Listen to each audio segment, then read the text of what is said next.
کائنات میں وہ ہوتا ہے جو اللہ چاہتا ہے، وہ ہوگا جو اللہ چاہے گا، وہ ہوا جو اللہ نے چاہا۔ ساری دنیا کے انسان جو چاہتے ہیں اللہ کے بغیر نہیں کر سکتے، اللہ جو چاہتا ہے ہم سب کے بغیر کر دیتا ہے۔ یہ ذہن بنا کر پھر اللہ اس بات پہ لاتا ہے جب سب کچھ تیرے اللہ کے ہاتھ میں ہے تو اللہ کی مان کے چل کہ یہ تیرے پاس تھوڑی سی زندگی ہے، جیسے اللہ نے اس کائنات کو بنایا ہے ایسے ہی اس کائنات کو توڑنے والا ہے۔ ایک دن آئے گا ازفت الازفہ، وہ قریب آ چکا ہے، لیس لہا من دون اللہ کاشفہ، اسے کوئی روک نہیں سکتا، ہٹا نہیں سکتا، وہ آئے گا۔ لا تأتیکم الا بغتہ، وہ اچانک آئے گا۔ وہ کیسے آئے گا؟ فَإِذَا نُفِخَ فِي الصُّورِ نَفْخَةٌ وَاحِدَةٌ، ایک آواز آئے گی بڑی خوفناک۔ ہے کیا عجب دن ہوگا، شب جمعہ آئے گی، جمعہ کی رات آئے گی، کسی کو نہیں خبر کہ آج کائنات کی آخری رات۔ پرندے واپس گئے ہوں گے اپنے درختوں پر، گھونسلوں پر، شیر اپنے ٹھکانوں پر، چیتے اپنے ٹھکانوں پر، بھیڑیے اپنے ٹھکانوں پر، بکریاں، اونٹ، گائے، بھینس اپنے اپنی جگہ پر۔ اور اگر یہ بولٹن اس وقت موجود ہوگا تو بولٹن کے باشندے سوئے ہوں گے اپنے گھروں میں، کوئی ادھر تیاری کہ میں نے جاب پہ جانا ہے، یہ میرا سامان پڑا ہے، میں نے اسکول جانا ہے، یہ میری کتابیں پڑھی ہیں، میں نے آفس جانا ہے، یہ میری فائلیں پڑھی، میرا لیپ ٹاپ پڑا ہوا ہے۔ یہ سب کچھ جیسے آج کی رات ہے ایسے ہی ایک رات آئے گی۔ دن جدا ہو کر کہے گا کہ میں کل آؤں گا، رات جدا ہو کر کہے گی میں تیرے بعد آؤں گی، اور تارے چاند ستارے بھی ابھر کر نکل کر کہیں گے ہم نے کل بھی نکلنا ہے اور ہم نے کل بھی طلوع ہونا ہے۔ سورج بھی غروب ہوتے ہوئے یہ سوچ رہا ہوگا کہ کل میں نے پھر بھی نکلنا ہے، اور چاند بھی سوچ رہا ہوگا کہ میں نے اگلے دن بھی نکلنا ہے، لیکن اللہ کے سوا فرشتوں تک کو نہیں پتا کہ آج آخری دن آ چکا ہے۔ اور میرے نبی نے عجب نقشہ کھینچا ہے قیامت کے دن کا۔ ہم نے کہا عورت روٹی پکا رہی ہوگی، اس کے ہاتھ میں روٹی ہوگی۔ اب تو یہاں روٹی پکانے کا رواج بہت کم ہو گیا، لیکن پھر بھی پکاتے ہیں۔ روٹی پکا رہی ہوگی، اس کے ہاتھ میں روٹی ہوگی، ابھی توے پہ ڈالنے جا رہی ہوگی۔ اور ایک چیز آپ کے ہاں بالکل نہیں ہے، ہمارے ہاں اب بھی ہے کہ وہ دہی کو اس میں سے مکھن نکالتے ہیں، دہی کو وہ کرش کرتے ہیں، پھر اس میں سے مکھن نکال۔ یہ ہمارے گھروں میں ہوتا ہے، ہر گھر میں ہوتا ہے، خاص طور پر دیہاتوں میں۔ تو ایک عورت ایسے وہ اس دہی کو بلو کر کرش کر کے اس سے مکھن کا پیڑا یوں بنا رہی ہوگی، اور بنا کر برتن میں ڈالنے کے لیے ایسے کر رہی ہوگی، ایسے کر رہی ہوگی۔ یہ تہذیب اب آپ تو سمجھ نہیں سکتے چونکہ آپ تو ادھر کے لوگ بن گئے اب، تو ہمارے دیہاتوں میں اب بھی یہ تہذیب ایسے کر رہی ہوگی، ایسے کر رہی ہوگی۔ اور پھر آپ نے فرمایا کہ ایک آدمی اپنے اونٹ کو چارہ ڈالنے کے لیے اس جگہ کو صاف کر رہا ہوگا کہ میں صبح ہو گئی ہے، میں اونٹ کو چارہ ڈالوں، اور پھر میرا اونٹ کھائے، پھر اس کو لے کر میں کام پہ جاؤں۔ اور دکاندار جھاڑو دے کر اپنی سیٹ پہ بیٹھ چکا ہے، اور گاہک انٹر ہوتا ہے اور اسے کہتا ہے کہ 10 میٹر مجھے کپڑا چاہیے، اور اس کے لیے یوں کپڑا ناپ رہا ہے، ناپ کے 10 میٹر، 5 میٹر، 4 میٹر، 2 میٹر پر اس نے یوں کینچی رکھی، کینچی یہاں ہے، اور اس نے جیب سے پیسے نکالے اور گننے لگا کہ میں نے اس کو 100 پاؤنڈ دینا ہے۔ وہ گننے میں لگا ہوا ہے، یہ کاٹنے میں لگا ہوا ہے۔ اور دور کھیت میں ایک آدمی ہل چلا رہا ہے، اور ایک آدمی بیج ہاتھ میں لے کے یوں پھینکنے جا رہا ہے، اور ایک آدمی پانی لگانے کے لیے اس پانی کو ڈائیورٹ کر رہا ہے۔ اور ادھر بازار میں جلدی لوگ بھاگے جا رہے ہیں، جاؤ والے ایک نوالا منہ میں ہے، ایک ہاتھ میں، اور بھاگے جا رہے ہیں۔ میں آج لیٹ ہو چکا ہوں، میرا جاب کا ٹائم جا رہا ہے، میرا اسکول کا ٹائم جا رہا ہے۔ یہ ایسا ہی ایک سما ہوگا، بولٹن اٹھے گا، انگلینڈ اٹھے گا، امریکہ اٹھے گا، ایشیا اٹھے گا، یورپ اٹھے گا، افریقہ اٹھے گا،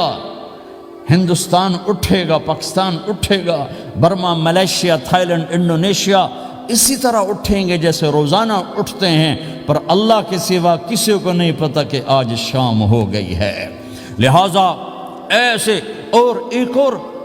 ماں چھوٹے بچے کو ناشتہ کرا رہی، جلدی سے اس کو اسکول لے جانا ہے، تو بریڈ اس کے ہاتھ میں، اس کے منہ میں ڈال، یہاں تک نوالا ہے، یہاں تک نوالا آیا ہے، یہاں تک نوالا آیا ہے۔ اور اس نے یہاں کینچی رکھی ہے، اس نے جیب سے نکال کر پیسے گننے شروع کیے ہیں، وہ پانی کو ڈائیورٹ کر رہا ہے، وہ یوں مٹھی بھر کے اپنا بیج پھینک رہا ہے، وہ اونٹ کے کھانے کی جگہ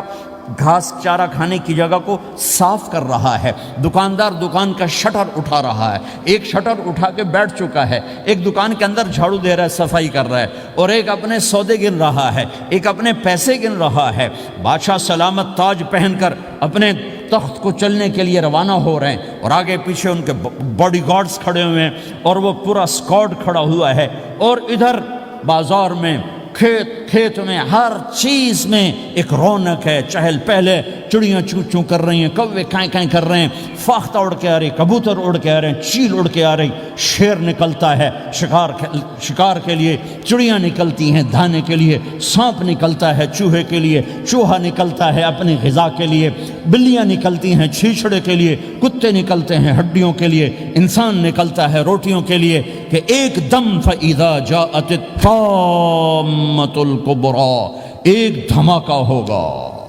ہائے ہائے، اور وہ کینچی والے کی کینچی یوں گر جائے گی، کپڑا یوں گر جائے گا، نوٹ والے کے ہاتھ سے نوٹ یوں بکھر جائیں گے، بٹوا یوں بکھر جائے گا، بیج والے کا ہاتھ یوں گرے گا، بیج وہیں گر جائے گا، نوالا بنانے والی کے ہاتھ میں نوالا بیٹے کے منہ تک نہیں جائے گا، یوں گر جائے گا، اور روٹی پکانے والے کے ہاتھ سے روٹی توے پر نہیں جائے گی، یوں گرے گی، توا وہ جائے گا، وہ جائے گی، معصوم بچے کو گود میں لے کر دودھ پلانے والی بچے کو یوں پھینکے گی اور بھاگے گی، لیکن آج نہ بچے نے بچنا ہے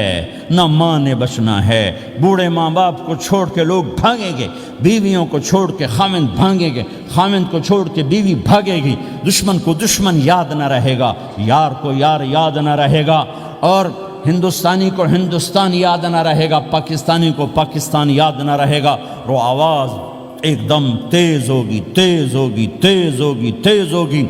آواز کی شدت کانوں کے پردے پھاڑتی جا رہی، پر انسان بڑا سخت جان ہے، یہ نہیں مرے گا، پہلے جانور مریں گے، پہلے آسمان ٹوٹے گا، اذا السماء انشقت وَأَذِنَتْ لِرَبِّهَا وَحُقَّتْ وَإِذَا الْأَرْضُ مُدَّتْ وَأَلْقَتْ مَا فِيهَا وَتَخَلَّتْ وَأَذِنَتْ لِرَبِّهَا وَحُقَّتْ، وہ آسمان پھٹا، اذا الشمس قُوِّرَتْ، وہ سورج ختم ہوا، وَإِذَا النُّجُومُ انْكَدَرَتْ، وہ ستارے جھڑ گئے ٹوٹ گئے، وَإِذَا الْجِبَالُ سُيِّرَتْ، پہاڑ ریت بن گئے، وَإِذَا الْعِشَارُ عُطِّلَتْ، جانور منہ اٹھا کے بھاگ پڑے، اذا السماء انفطرت، آسمان پھٹا، وَإِذَا الْكَوَاكِبُ انتثرت، ستارے ٹوٹے، وَإِذَا الْبِحَارُ فُجِّرَتْ، سمندروں میں آگ لگ گئی، وَإِذَا الْقُبُورُ بُعْثِرَتْ، قبریں اکھڑ گئیں، انسان ادھر بھاگا ادھر بھاگا، ہر چیز کو تباہ ہوتے دیکھ رہا ہے، پہاڑ ریت بن رہے ہیں، جنگلوں میں آگ لگ رہی ہے، سمندروں میں آگ لگ رہی ہے، آنکھوں کے سامنے سورج کو بکھرتا دیکھیں گے، اندھا ہوتا جہان، چاند ٹکڑے ٹکڑے، تارے ٹکڑے ٹکڑے، آسمان ٹکڑے ٹکڑے، اور ان کی ایسی سخت جانی، یہ سب دیکھیں گے۔ ان سارے مناظر کے بعد پھر میرے اللہ کی ایک خوفناک اسرافیل کی آواز آئی، اور سب، آج کوئی رونے والا نہیں ہے، آج کوئی کفن دینے والا نہیں ہے، آج کوئی قبر میں ڈالنے والا نہیں ہے، آج کوئی کندھا دینے والا نہیں ہے، آج سب کی اکٹھی موت ہے، آج سب ختم ہیں۔ پھر میرا رب پہلے آسمان کے فرشتوں کو موت دے گا، پھر دوسروں کو، پھر تیسرا آسمان، پھر چوتھا آسمان، پھر پانچواں آسمان، پھر چھٹا آسمان، پھر ساتواں آسمان، پھر اللہ تعالیٰ عرش کے فرشتوں کو موت دے گا، پھر اللہ تعالیٰ فرمائے گا جبریل میکائیل مر جائیں، تو اللہ تعالیٰ کا عرش سفارش کرے گا، یا اللہ جبریل میکائیل تو نہ مریں، ان کو تو بچا لے، تو اللہ تعالیٰ فرمائیں گے اسکت فقط کتبت الموت علی من کان تحت عرشی، خاموش رہو، میرے عرش کے نیچے سب نے مرنا ہے۔ جبریل مر جائے گا، میکائیل مر جائے گا، پھر اللہ پوچھے گا کون باقی ہے، تو وہ کہے گا یا اللہ اسرافیل جو پھونک رہا ہے وہ باقی اور میں باقی ہوں۔ اللہ کہیں گے اسرافیل مر جائے، تو اسرافیل وہ جو ہاتھ میں لے کے پھونک مار رہے ہوں گے سور، وہ ان کے ہاتھوں سے گرے گا اور اسرافیل میں گرے گا، اور وہ سور یوں اڑتا ہوا اللہ کے عرش کے ساتھ جا کر ٹک جائے گا۔ پھر اللہ فرمائے گا کون باقی ہے؟ اب اسرائیل کی ٹانگیں کانپیں گی، سب کو موت کا ذائقہ چکھانے والا آج خود چکھنے لگا ہے۔ کون باقی؟ یوں دھڑ دھڑ دھڑ دھڑ دھڑ دھڑ ٹانگیں، یا اللہ بس اب تو تیرا یہ غلام باقی ہے، باقی تو سب اتر گئے موت کے گھاٹ۔ تو میرا اللہ تعالیٰ کہے گا مت، فإنک خلق من خلق، تو بھی مر جا، تو بھی میری ایک مخلوق